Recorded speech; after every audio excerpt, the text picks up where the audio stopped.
ಎಲ್ರಿಗೂ ನಮಸ್ಕಾರ. Welcome back to my channel. ನಾನು ಪವಿಮಹಿ. ಇವತ್ತು ಶುಕ್ರವಾರ ಬೆಳಿಗ್ಗೆ ವೈಕುಂಠ ಏಕಾದಶಿ ದಿನ ಬೆಳಿಗ್ಗೆಯಿಂದನೇ ವ್ಲಾಗ್ನ ಸ್ಟಾರ್ಟ್ ಮಾಡಿದ್ದೀನಿ. ಇವಾಗ ಟೈಮ್ ಬಂದು 7 ಆಗಿದೆ. ಇವಾಗ ಜಸ್ಟ್ ಎದ್ದು ಬಂದೆ. ಎದ್ದು ಕೂಡಲೇ ಮೊದಲನೇ ಕೆಲಸನೇ ನನಗೆ ಮಿಲ್ಕ್ ಮತ್ತು ಕರ್ಡ್ನ ತೊಗೊಂಡು ಬರೋದು. ಮಿಲ್ಕ್ ಬಾಸ್ಕೆಟಲ್ಲಿ ನಾವು ತಗೋತೀವಿ. ಡೈಲಿ ಅವರು ಒಂದು 6 ಇಟ್ಟೋಗಿರ್ತಾರೆ ನಮ್ಗೆ ಏನು ಬೇಕೋ ಅದನ್ನು. ಹಾಲು ಮತ್ತು ಮೊಸರು ಅಂತ ಅಲ್ಲ, ಫ್ರೂಟ್ಸ್ ಆಗಿರ್ಬೋದು, ವೆಜಿಟೇಬಲ್ಸ್ ಆಗಿರ್ಬೋದು, ಬೇರೆ ಯಾವುದೇ ಐಟಮ್ಸ್ ಬೇಕಿದ್ರು ತಂದು ಕೊಡ್ತಾರೆ. ಎಲ್ಲನೂ ಫ್ರೆಶ್ ಆಗಿರುತ್ತೆ. ನಾವು ಹೊರಗಡೆ ಹೋಗಿ ತರೋದಕ್ಕಾಗಲ್ಲ ಅನ್ನೋ ಅಂಥವ್ರು ಇದನ್ನು ಚೂಸ್ ಮಾಡ್ಕೋಬೋದು. ಎದ್ದ ತಕ್ಷಣವೇ ಹಾಲನ್ನ ಕಾಯಿಸೋದಕ್ಕಿಟ್ಟು ಆನಂತರ ನಾನು ಬೇರೆ ಕೆಲಸನ ಸ್ಟಾರ್ಟ್ ಮಾಡ್ತೀನಿ. ಹಾಲು ಕಾಯೋ ಅಷ್ಟರಲ್ಲಿ ನಾವು ರಂಗೋಲಿನ ಹಾಕ್ಬಿಡ್ಬೋದು. ಸೊ ನಾನು ದಿನ ಹೀಗೆ ಮಾಡೋದು. ನಾವು ಹಾಕಿರುವಂತಹ ಒಂದು ರಂಗೋಲಿ ಲಕ್ಷ್ಮೀ ಸ್ವರೂಪ ಅಂತ ಹೇಳ್ತಾರೆ. ಹಾಗಾಗಿ ರಂಗೋಲಿನ ಪೊರ್ಕೆಯಲ್ಲಿ ಗೂಡಿಸಬಾರ್ದು. ಅದಕ್ಕೆ ನಾನು ಈ ರೀತಿ ಒಂದು ಬಟ್ಟೆಯಲ್ಲಿ ನಾನು ಡೈಲಿ ಕ್ಲೀನ್ ಮಾಡ್ಕೋತೀನಿ. ಆನಂತರ ನಾವು ಏನು ಶೋ ಗಿಡಗಳನ್ನು ಇಟ್ಟಿರ್ತೀವಿ ಅದಕ್ಕೆ ನೀರನ್ನು ಹಾಕ್ಬಿಡ್ತೀನಿ.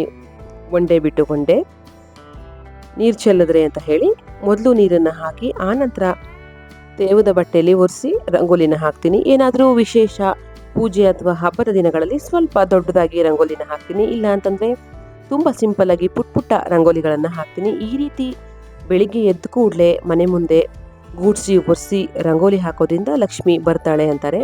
ಹಾಗೆಯೇ ಪಾಸಿಟಿವ್ ಎನರ್ಜಿ ಕೂಡ ಸಿಗುತ್ತೆ. ನಮ್ಮ ಇಡೀ ದಿನ ಕೂಡ ತುಂಬಾ ಚೆನ್ನಾಗಿರುತ್ತೆ. ನನ್ನ ಇವತ್ತಿನ ರಂಗೋಲಿ ಈ ರೀತಿಯಾಗಿದೆ ನೋಡಿ. ನಾನೇನು ತುಂಬ ಎಕ್ಸ್ಪರ್ಟ್ ಅಲ್ಲ, ತಕ್ಕಮಟ್ಟಿಗೆ ಹಾಕ್ತೀನಿ. ಹೇಗಿದೆ ಅಂತ ಕಮೆಂಟ್ ಮಾಡಿ ತಿಳಿಸೋದನ್ನು ಮರಿಬೇಡಿ. ಈ ಒಂದು ಕ್ಲಿಪ್ ಮಾತ್ರ ಸ್ವಲ್ಪ ಬ್ಲರ್ ಆಗಿದೆ. ನಾನು ಆಮೇಲೆ ನೋಡ್ಕೊಂಡೆ, ನನಗೂ ಗೊತ್ತಿರಲಿಲ್ಲ. ಎಡಿಟ್ ಎಲ್ಲ ಮಾಡುವಾಗ ಗೊತ್ತಾಯಿತು ನನಗೂ.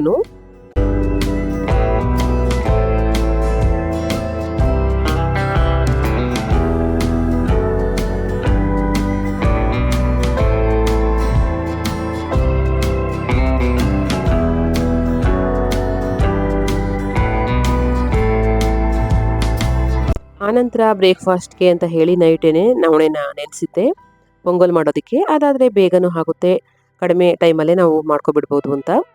ಇವಾಗ ಒಂದು ಕುಕ್ಕರ್ಗೆ ನೆನೆಸಿರುವಂತಹ ನವಣೆನ ಹಾಕಿ ಸೇಮ್ ಅಳತೆ ನಾವೇನು ನವಣೆ ತಗೊಂಡಿದ್ವಿ ಅದೇ ಅಳತೆಯಲ್ಲಿ ಹೆಸರುಬೇಳೆ ಕೂಡ ವಾಶ್ ಮಾಡಿ ಹಾಕಿ ಒಂದು 1/2 ಟೀ ಸ್ಪೂನಷ್ಟು ಅರಿಶಿನ ಪುಡಿ, ರುಚಿಗೆ ತಕ್ಕಷ್ಟು ಉಪ್ಪು, ಹಾಗೆ 1 ಸ್ಪೂನಷ್ಟು ಆಯಿಲ್ನ ಹಾಕಿ 3 ವಿಷಲ್ ಬೇಯಿಸ್ಕೊಂಡ್ರೆ ಸಾಕು. ಆಮೇಲೆ ನಾರ್ಮಲಾಗಿ ನಾವು ಖಾರ ಪೊಂಗಲ್ಗೆ ಒಗ್ಗರಣೆ ಯಾವ ಥರ ಮಾಡ್ಕೋತೀವಿ ಅದೇ ಥರ ಒಗ್ಗರಣೆ ಮಾಡೋದು. ನಾನು ಫುಲ್ ವಿಡಿಯೋನ ಶೂಟ್ ಮಾಡ್ಕೊಳ್ಳಿಲ್ಲ, ಯಾಕಂತಂದರೆ ನಾನು ಆಲ್ರೆಡಿ ನವಣೆ ಪೊಂಗಲ್ನ ಅಪ್ಲೋಡ್ ಮಾಡಿದ್ದೀನಿ. ಬೇಕಿದ್ರೆ ಒಂದ್ಸಲ ಹೋಗಿ ಚೆಕ್ ಮಾಡಿ. ಆನಂತರ ತಿಂಡಿ ಎಲ್ಲ ಮಾಡಿಟ್ಟು ಸ್ನಾನ ಕೂಡ ಮಾಡಿಕೊಂಡು ಬಂದೆ. ಹಿಂದಿನ ದಿನವೇ ದೇವ್ರ ಪಾತ್ರೆ ಎಲ್ಲ ತೊಳೆದಿಟ್ಕೊಂಡಿದ್ದೆ, ಹಾಗಾಗಿ ಪೂಜೆ ಕೂಡ ಬೇಗನೆ ಆಯಿತು. ನಾನು ಪೂಜೆ ಮಾಡಿ ಮುಗಿಸೋ ಅಷ್ಟರಲ್ಲಿ ಪಾಪು ಕೂಡ ಎದ್ದು ಬಂದ. ಇವಾಗ ಅವನಿಗೆ ತಿಂಡಿ ಎಲ್ಲ ತಿನ್ನಿಸಿ ಸ್ನಾನ ಮಾಡಿಸ್ಬೇಕು.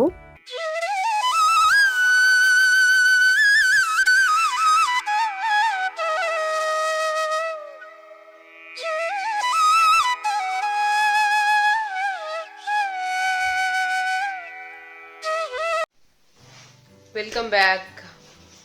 ಓಕೆ ಫ್ರೆಂಡ್ಸ್, ಸ್ನಾನ ಮಾಡಿ ಪೂಜೆ ಎಲ್ಲ ಮಾಡಿ ತಿಂಡಿ ಎಲ್ಲ ಆಯಿತು.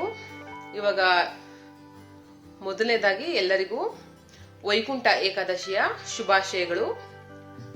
ಇವತ್ತು ವೈಕುಂಠ ಏಕಾದಶಿ ಆಗಿರೋದ್ರಿಂದ ಟೆಂಪಲಿಗೆ ಹೋಗೋಣ ಅಂತ ಹೇಳಿ ಫ್ರೆಂಡ್ಸು ಟೆಂಪಲಿಗೆ ಹೋಗ್ತಾ ಇದ್ದೀವಿ. ಸೊ ಹಾಗೆ ನಾನು ಕೂಡ ರೆಡಿ ಆದೆ. ಹಾಗೆ ಪಾಪು ಕೂಡ ಸ್ನಾನ ಮಾಡಿಸಿ ರೆಡಿ ಆಗಿದ್ದೀನಿ. ಚಿನಿಮಾ, ಪಾಪು ಕೂಡ ರೆಡಿ ಆಗಿದ್ದಾನೆ. ಇವಾಗ ಇನ್ನೇನು ಹೋಗಬೇಕು. ಇವಾಗ ಟೈಮ್ ಬಂದು 11 ಆಗಿದೆ. ಏನು ಕೆಲಸ ಏನು ಆಗಿಲ್ಲ, ಜಸ್ಟ್ ಟಿಫನ್ ಎಲ್ಲ ಮುಗಿಸಿ ರೆಡಿ ಆಗಿದ್ದೀವಿ. ಟೆಂಪಲಿಂದ ಬಂದು ಮಾಡೋಣ ಅಂತ ಹೇಳಿ ಇವಾಗ ಹೊರಡುತ್ತಿದ್ದೀವಿ. ಇನ್ನೇನು ಇವತ್ತು ನನ್ನ ದಿನ ಹೇಗಿರುತ್ತೆ ಅಂತ ನಿಮ್ಮ ಜೊತೆ ಶೇರ್ ಮಾಡ್ತೀನಿ. ಬನ್ನಿ ಹೋಗೋಣ. ನಮ್ಮ ಮನೆಯಿಂದ ಬೈಕ್ ಅಥವಾ ಕಾರಲ್ಲಿ ಹೋದ್ರೆ 2.5 ಕಿಲೋಮೀಟರ್ ಆಗುತ್ತೆ ಅಷ್ಟೇ. ಅಪಾರ್ಟ್ಮೆಂಟ್ ಪಕ್ಕನೇ ಒಂದು ದಾರಿ ಇದೆ, ಅಲ್ಲಿಂದ ಹೋದ್ರೆ 1 ಕಿಲೋಮೀಟರ್ ಅಷ್ಟೇ. ತುಂಬಾ ನಿಯರ್ ಇದೆ, ವಾಕಬಲ್ ಡಿಸ್ಟೆನ್ಸಲ್ಲಿ ಇದೆ. ಹಾಗಾಗಿ ನಾವು ನಡ್ಕೊಂಡೆ ಬಂದ್ವಿ ಇಲ್ಲಿಗೆ. ಈ ಟೆಂಪಲ್ ಇರುವಂಥದ್ದು ಚಂದಾಪುರಕ್ಕೆ ನಿಯರ್ ಇದೆ, ರಾಮಕೃಷ್ಣಪುರ. ಅಲ್ಲಿ ಒಂದು ಆರ್ಚ್ ಇದೆ, ಅದರ ಒಳಗಡೆ ಹೋದರೆ ಅಲ್ಲೇ ಈ ಲಕ್ಷ್ಮೀ ವೆಂಕಟೇಶ್ವರ ಟೆಂಪಲ್ ಇರುವಂಥದ್ದು. ಪ್ರತಿ ವರ್ಷನೂ ಅಷ್ಟೇ ವೈಕುಂಠ ಏಕಾದಶಿ ದಿನ ಹಬ್ಬದ ಥರ ವಾತಾವರಣ ಇರುತ್ತೆ ಇಲ್ಲಿ. ಎಲ್ಲಿ ನೋಡಿದ್ರು ಸ್ವೀಟ್ಸ್ ಆಗಿರ್ಬೋದು, ಮಕ್ಕಳ ಆಟಿಕೆಗಳಾಗಿರ್ಬೋದು, ನಮಗೆ ಇಯರಿಂಗ್ಸ್ ಆ ಥರ ಜ್ಯುವೆಲರಿ ಐಟಮ್ಸ್ ಆಗಿರ್ಬೋದು ಪ್ರತಿಯೊಂದು ಇರುತ್ತೆ.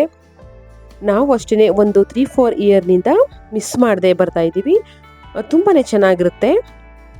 ದೇವರ ಅಲಂಕಾರ ಆಗಿರ್ಬೋದು ಎಲ್ಲನೂ ಅಷ್ಟೇ ಒಂಥರ ಕಣ್ಣಿಗೆ ಮನಸ್ಸಿಗೆ ಒಂದು ಹಿತ, ಒಂದು ಆನಂದವನ್ನು ಉಂಟು ಮಾಡುತ್ತೆ. ಟೆಂಪಲ್ ಒಳಗಡೆ ಎಂಟ್ರಿ ಆದ ಕೂಡಲೇ ಇಲ್ಲಿ ಒಂದು ಅಕ್ಕಿಯನ್ನು ಇಟ್ಟಿರ್ತಾರೆ. ಸ್ಮಾಲ್ ಪ್ಯಾಕೆಟ್ಗಳನ್ನು ಮಾಡಿ 20 ರೂಪೀಸ್ ಕೊಟ್ಟು ಇದನ್ನು ತಗೊಂಡ್ವಿ. ಇಲ್ಲಿ ಅನ್ನದಾನ ಏನಿರುತ್ತೆ ಅದಕ್ಕೆ ಅದನ್ನು ಯೂಸ್ ಮಾಡ್ತಾರೆ. ಸೊ ನಮಗೆ ಎಷ್ಟಾಗುತ್ತೋ ಅಷ್ಟನ್ನು ನಾವು ಕೂಡ ಒಂದು ಸಣ್ಣ ರೂಪದಲ್ಲಿ ದಾನ ಮಾಡೋಣ ಅಂತ ಹೇಳಿ ಇದನ್ನು ತಗೊಂಡು ಪ್ರತಿ ವರ್ಷ ಕೊಡ್ತೀವಿ. ಇವಾಗ ನೀವು ನೋಡ್ತಿರ್ಬೋದು, ನಾವು ಬರೋ ಅಷ್ಟರಲ್ಲಿ ಒಂದು 11:30ನೇ ಆಗಿತ್ತು. ಎಲ್ಲಿ ನೋಡಿರೋ ಜನಸಾಗರ, ತುಂಬಾ ರಶ್ ಇತ್ತು. ಇವಾಗ ಬಂದು ಲೈನಲ್ಲಿ ನಿಂತಿದ್ದೀವಿ. ಇಲ್ಲಿನ ಜನ ನೋಡ್ತಿದ್ರೆ ಎಷ್ಟೊತ್ತಾಗುತ್ತೋ ಹೇಳೋದಿಕ್ಕೆ ಆಗೋದಿಲ್ಲ. ಹೂವಿನ ಅಲಂಕಾರನೂ ಅಷ್ಟೇ ತುಂಬಾ ಚೆನ್ನಾಗಿ ಮಾಡಿದ್ರು. ನೋಡೋದಕ್ಕೆ 2 ಕಣ್ಣು ಸಾಲ್ತಿರ್ಲಿಲ್ಲ, ಅಷ್ಟು ಚೆನ್ನಾಗಿತ್ತು. ಒಳಗಡೆನೂ ಅಷ್ಟೇ ರೋಸ್ಗಳನ್ನು ಬಳಸಿ ಹೂಗುಚ್ಚ ಥರ ಹಾಕಿದ್ರು. ಅದಂತೂ ತುಂಬಾ ಚೆನ್ನಾಗಿ ಕಾಣಿಸ್ತಾ ಇತ್ತು.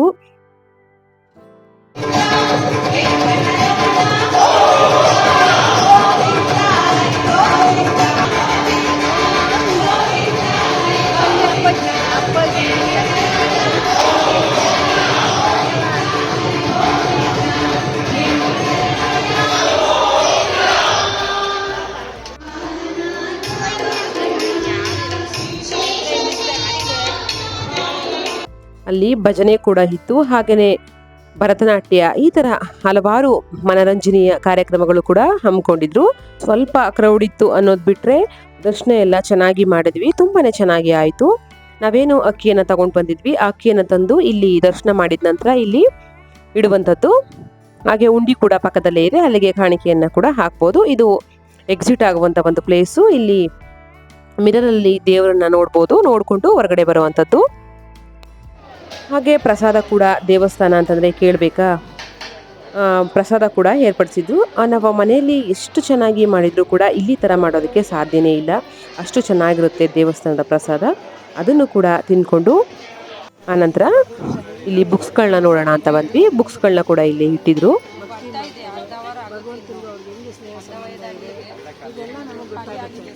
ಹನುಮಂತನ ಹೆಜ್ಜೆಗಳಲ್ಲಿ ನಾವು ನಮಗೆ ತುಂಬ ಜ್ಞಾನ ಭಕ್ತಿ ಬರುತ್ತೆ. ಸೊ ಹಾಗಾಗಿ ನಾವು ಹೇಳೋದು ಎಲ್ಲನೂ ಇದೊಂದರಲ್ಲೇ ಇರೋವಾಗ ಸಪ್ರೇಟ್ ಯಾಕೆ ಹೋಗ್ತೀರಾ? ಈಗ ನೋಡಿ ಒಂದು ಬುಕ್ 50 ರೂಪಾಯಿ ಅಷ್ಟೇ.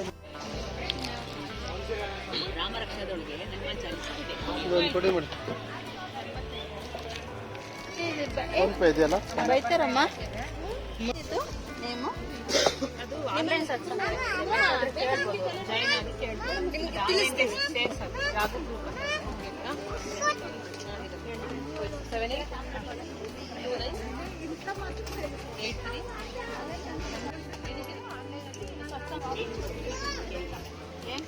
ನೋಡ್ಬೋದು. ಇದೆಲ್ಲ ತಗೋಬಹುದು. ಸನಾತನ ಗ್ರಂಥಗಳಿದೆಯಲ್ಲ, ಆಧ್ಯಾತ್ಮಿಕ ಮಕ್ಕಳು ಆಧ್ಯಾತ್ಮಿಕಕ್ಕೆ ಸಂಬಂಧಪಟ್ಟಂತಹದ್ದು, ಮಕ್ಕಳಿಗೆ ಸಂಬಂಧಪಟ್ಟಂತ ಗ್ರಂಥಗಳಿದೆ. ದೇವರಿಗೆ ಯಾವ ತರ ಪ್ರಾರ್ಥನೆಯನ್ನ ಮಾಡಬೇಕು, ಎಲ್ಲರೂ ಬಂದು ಈ ಸಂಸ್ಥೆದು ಗ್ರಂಥ ಪ್ರದರ್ಶನದ ಲಾಭ ತಗೊಳ್ಬಹುದು ಅಂತ ಹೇಳ್ತಾರೆ. ಕೃಷ್ಣ ಚರಿತ್ರೆ ಆಗಿರ್ಬೋದು, ಹನುಮಾನ್ ಚಾಲೀಸ್ ಆಗಿರ್ಬೋದು, ಅಥವಾ ಭಗವದ್ಗೀತೆ ಆಗಿರ್ಬೋದು, ಈ ಥರ ಹಲವಾರು ಬುಕ್ಸ್ಗಳು ಇದ್ದು ನಾವು 1-2 ಬುಕ್ಸ್ಗಳನ್ನ ತಗೊಂಡ್ವಿ. ಹಾಗೆ ಶಿವನ ಫೋಟೋಗಳು ಕೂಡ ಇತ್ತು. ತುಂಬಾ ಚೆನ್ನಾಗಿತ್ತು ಎಲ್ಲ ನೋಡೋದಕ್ಕೆ. ಆಸಕ್ತಿ ಇರುವಂಥವರು ಆನ್ಲೈನ್ ಕ್ಲಾಸ್ಗಳಿಗೆ ಕೂಡ ಜಾಯಿನ್ ಆಗ್ಬೋದು, ಅದು ಫ್ರೀ ಕೂಡ ಇರುತ್ತೆ. ಆ ಒಂದು ರೀಸನ್ಗೆ ಫೋನ್ ನಂಬರ್ ಕೂಡ ಎಲ್ಲ ಕಲೆಕ್ಟ್ ಮಾಡಿಕೊಂಡು ಇಂಟ್ರೆಸ್ಟ್ ಇರೋರು ಹೋಗಿ ಜಾಯಿನ್ ಆಗ್ಬೋದು.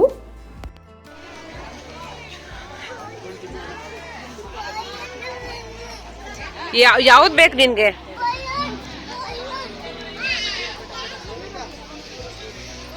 ಚೀಮ ಮುಂದೆ ತಗೋಣ ಬಾ. ಎಷ್ಟು ಇದಕ್ಕೆ? ಹಾಗೆಯೇ ಪಾಪುಗೆ ಒಂದಷ್ಟು ಆಟ ಸಾಮಾನುಗಳನ್ನು ಕೊಡಿಸ್ಕೊಂಡು ವಾಪಸ್ ಮತ್ತೆ ಮನೆಗೆ ಬಂದ್ವಿ. ಮನೆಗೆ ಬರೋ ಅಷ್ಟರಲ್ಲಿ 2:30ನೇ ಆಗಿತ್ತು. ಹಾಗೆಯೇ ಸ್ವಲ್ಪ ಹೊತ್ತು ಮಲಗಿದ್ದು ಎದ್ದು ನಮ್ಮ ದಿನಚರಿನ ಮುಂದುವರಿಸಿದ್ವಿ. ಅಷ್ಟರಲ್ಲಿ ಹಸ್ಬೆಂಡ್ ಮತ್ತೆ ಫೋನ್ ಮಾಡಿ ಹೇಳಿದರು ಟೆಂಪಲ್ಗೆ ಹೋಗೋಣ, ರೆಡಿಯಾಗಿರಿ ಅಂತಹ. ಹಾಗಾಗಿ ಅವ್ರು ಬರೋ ಅಷ್ಟರಲ್ಲಿ ಆಫೀಸಿಂದ 9 o'clock ಆಗಿಬಿಟ್ಟಿತ್ತು.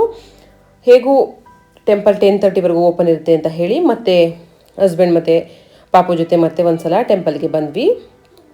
ಇವಾಗಂತೂ ಸ್ವಲ್ಪನೂ ಕ್ರೌಡ್ ಇರಲಿಲ್ಲ, ಯಾಕಂದರೆ ಆಲ್ಮೋಸ್ಟ್ 9:30 ಆಗಿತ್ತು. ಹಾಗಾಗಿ ತುಂಬಾ ರಶ್ಶು ಕಡಿಮೆ ಇತ್ತು, ಜಾಸ್ತಿ ಜನ ಏನೂ ಇರಲಿಲ್ಲ. ಬೆಳಿಗ್ಗೆಗಿಂತ ಇವಾಗ ತುಂಬಾ ಚೆನ್ನಾಗಿ ದೇವ್ರನ್ನ ನೋಡೋವಂಥ ಒಂದು ಭಾಗ್ಯ ಸಿಕ್ತು. ಬೆಳಿಗ್ಗೆ ವಿಡಿಯೋ ಮಾಡೋದಕ್ಕೆ ಬಿಡ್ತಿರ್ಲಿಲ್ಲ, ಯಾಕಂದರೆ ಕ್ರೌಡ್ ಇದೆ ಅಂತ ಹೇಳಿ ಮುಂದೆ ದೂಡ್ತಾ ಇದ್ರು. ಇವಾಗ ಆರಾಮವಾಗಿ ವಿಡಿಯೋನ ಕೂಡ ಮಾಡಿಕೊಂಡೆ. ದರ್ಶನ ಕೂಡ ತುಂಬಾ ಚೆನ್ನಾಗಿ ಆಯಿತು.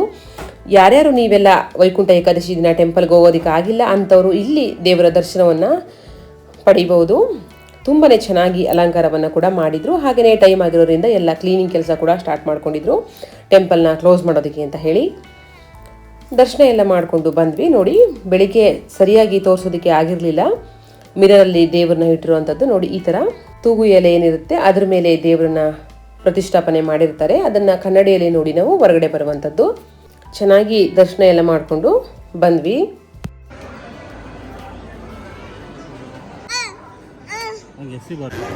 ಯಾಕೆ ಬೇಜಾರು ನಿನಗೆ?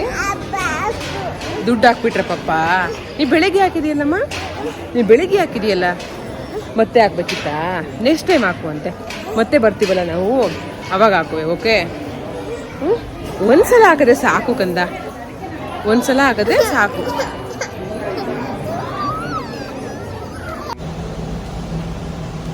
ಇವಾಗ ತಾನೇ ಟೆಂಪಲಿಂದ ಬಂದ್ವಿ. ಬಂದು ಚಪಾತಿ ಮಾಡ್ತಾ ಇದ್ದೀನಿ. ಚಪಾತಿ ಮತ್ತು ಗೋರಿಕಾಯಿ ಪಲ್ಯ ಮಾಡಿದ್ದೆ. ನಾನು ಮತ್ತು ಪಾಪು ಇಬ್ರು ತಿಂದಿದ್ವಿ. ಹಸ್ಬೆಂಡ್ ಅಷ್ಟೇ ತಿಂದಿರಲಿಲ್ಲ, ಸೊ ಅವರಿಗೋಸ್ಕರ ಅಂತ ಇವಾಗ ಚಪಾತಿ ಮತ್ತು ಪಲ್ಯನ ಕೊಡ್ತಾ ಇದ್ದೀನಿ.